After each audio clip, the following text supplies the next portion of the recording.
Bonjour à tous les 3e D, donc nous voici ici dans une petite vidéo pour corriger l'activité 4. Je vous félicite ceux qui me l'ont rendu. Pour la plupart vous avez remarqué les anomalies, certains en ont oublié une ou deux. Alors, donc le karyotype, on avait dit, c'est donc 46 chromosomes humains, 22 paires, 44 chromosomes homologues, plus les 2 chromosomes sexuels, XY ou XX. Les femmes sont XX et les hommes XY. Donc vous deviez analyser les karyotypes de A à F pour savoir s'il s'agissait d'un homme, d'une femme, avec ou sans anomalie. Karyotype A, donc nous allons voir les karyotypes un par un. Karyotype A, c'est un karyotype normal, sans anomalie. Il y a un X et un Y, il s'agit donc d'un homme.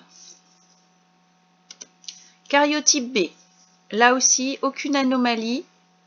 On a bien tous les chromosomes, les 22 paires de chromosomes, plus 2 chromosomes sexuels, X et X. Il s'agit donc d'une femme. Le karyotype C. Le karyotype C était doté d'une anomalie au niveau du chromosome 13. Donc une trisomie 13, très rare, et on va le voir, non viable la plupart du temps, c'est-à-dire que le fœtus ne survit pas. Il s'agissait ici d'un garçon. Donc la trisomie 13 s'appelle aussi le syndrome de Patot. Donc il y a un chromosome en plus au niveau du chromosome 13. Alors il y a des malformations multiples et souvent le fœtus donc n'est pas viable. Alors dans certains cas, l'enfant survit et peut même atteindre l'âge adulte en cas de mosaïsme, c'est-à-dire que toutes les cellules n'ont pas la trisomie. En fait, quand les cellules se divisent, certaines, ce chromosome passe parfois d'un côté et pas de l'autre, et du coup certaines cellules n'ont pas la trisomie. Donc dans certains cas, l'enfant peut survivre et a moins d'anomalies que si toutes les cellules ont la trisomie. C'est des cas très rares. Alors, le karyotype D, on retrouve l'anomalie de trisomie 21, beaucoup plus connue.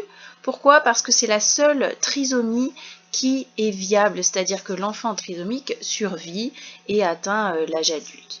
Donc là, il s'agit d'un garçon trisomique de la trisomie 21. Donc la trisomie, vous connaissez bien cette trisomie 21, c'est ce qu'on appelle aussi le syndrome de Down.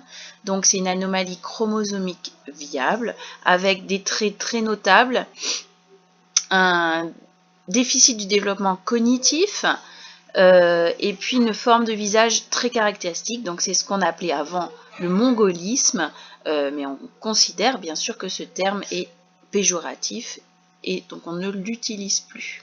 Voilà, donc il y a un certain nombre d'anomalies, donc principalement c'est le déficit cognitif, mais il y a aussi des cardiopathies, c'est-à-dire des maladies du cœur qui sont associées par certaines maladies orthopédiques, orthophoniques et musculaires.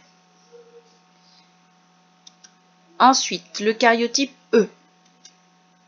Dans le karyotype E, on voyait une trisomie 18. Et il s'agit d'un garçon avec une trisomie 18.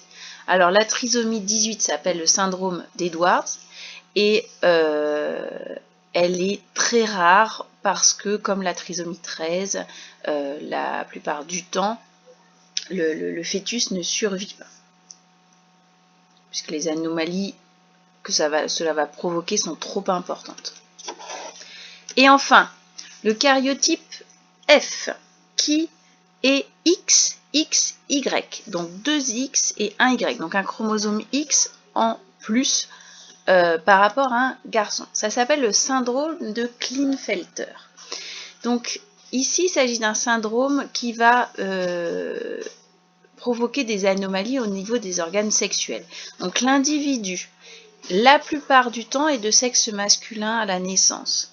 mais souvent avec une malformation soit des testicules, soit du pénis, et parfois il est de sexe féminin. Dans tous les cas, un individu qui a le syndrome de Klinefelter ne peut pas se reproduire, il est stérile. Voilà, donc ce sont des individus qui ne sont ni complètement féminins, ni complètement masculins. Mais à part ça, il n'y a aucune autre symptôme. Voilà, donc vous avez l'ensemble ici des caryotypes, vous pouvez regarder donc en mettant pause, et vous aviez noté bien sûr déjà la conclusion 4 sur les 23 paires de chromosomes humains, 46 chromosomes, donc 22 homologues et 2 chromosomes sexuels. Et les cas de trisomie, donc j'ai rappelé la trisomie 21 qui est la plus connue. Voilà, n'oubliez pas de faire les quiz de révision et je vous souhaite de bonnes vacances. Portez-vous bien, confinez-vous bien. À bientôt, je l'espère.